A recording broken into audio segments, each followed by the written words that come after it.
उनके पीछे सरकार की व्यवस्था लगती है, वो पैसा लेकर बदल ना जाए। उनको जीविका के समूहों से जोड़ा गया, उनको जीविका की दीदियों को उनके पीछे लगाया गया कि भाई तुम जाकर इसी पर वोट करना। ये हुआ है तब आपको ये प्रचंड बहुमत दिख रहा है। कल गांधी मैदान में लोग शपथ ले रहे हैं, शुचिता की शपथ ले रहे हो। हम लोग नीतीश कुमार को ईमानदार व्यक्ति मानते हैं।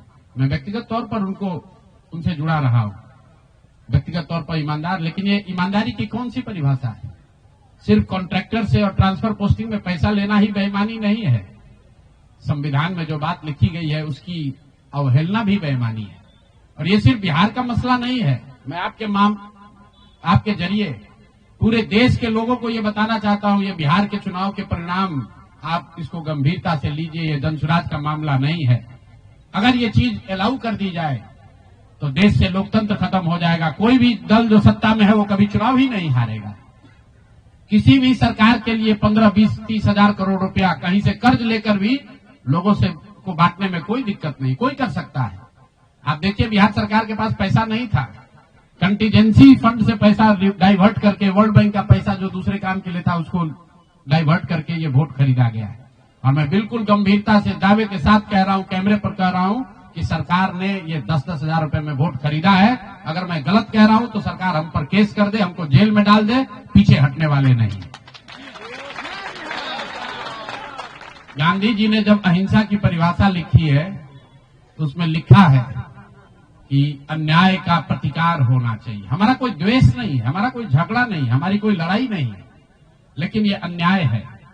ये अन्याय जनसुराज के लिए नहीं है, राजनीतिक दलों के साथ नहीं है, कैंडिडेट के साथ नहीं है जो जीते और हारे। ये अन्याय उन गरीब लोगों के साथ है जिनको आपने 10 हजार रुपए का लालच देकर उनका वोट खरीद लिया, उनके बच्चों के पढ़ाई का हक छीन लिया, उनके बच्चों के रोजगार के सपने को छीन लिया। ये अन्याय है और उस अन्याय के सामने हम लोग झुकने वाले नहीं है, जनसुराज झुकने वाला नहीं है। इसीलिए एक दिन का आकर यहाँ मौन उपवास किया है ताकि उसी धरती से, उसी गांधी की सोच से प्रेरणा ले सके और पूरी ताकत से, ईमानदारी और शुद्धता से इस लड़ाई को लड़ सके। वो सारे गरीब लोग जिनको आपने 2 लाख रुपए का लालच दिया, 10 हजार रुपए का पहला इंस्टॉलमेंट दिया, अब ये जनसुराज की जिम्मेवारी है कि हर उस व्यक्ति तक हम लोग पहुंचेंगे और सरकारी तंत्र उसको उलझा ना दे, ये ना कह दे कि ये फॉर्म नहीं भर पाया। इसलिए अब जनसुराज वो जिम्मेवारी लेगा। हर वो महिला जिसको 10 हजार रुपया दिया गया और ये कहा गया कि अगर आप ये फॉर्म भरिएगा तो आगे आपको 2 लाख रुपए की मदद मिलेगी, अब जनसुराज वो जिम्मा उठाता है। आने वाले 1 साल 1.5 साल तक घर घर जाएंगे और आपके माध्यम से उन सारी महिलाओं को ये बताना चाहता हूं कि आप घबराइए नहीं। सरकार के अफसर आपको कहेंगे कि आप जो सरकारी शर्तें हैं उसको पूरा नहीं कर रही है। आपको 10 हजार रुपए देते समय कोई शर्त नहीं रखा गया, लेकिन अब आगे क्योंकि आपसे वोट लेना था, आपसे वोट खरीदना था, अब 2 लाख रुपए देना है तो आपको सरकारी अफसर शर्त की बात करेंगे।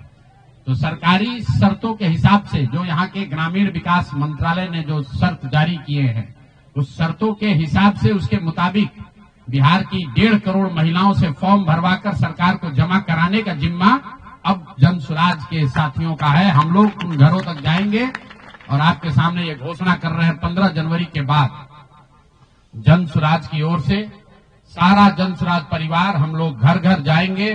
इस राज्य के 1,18,000 वार्ड में हम लोग बैठकें करेंगे।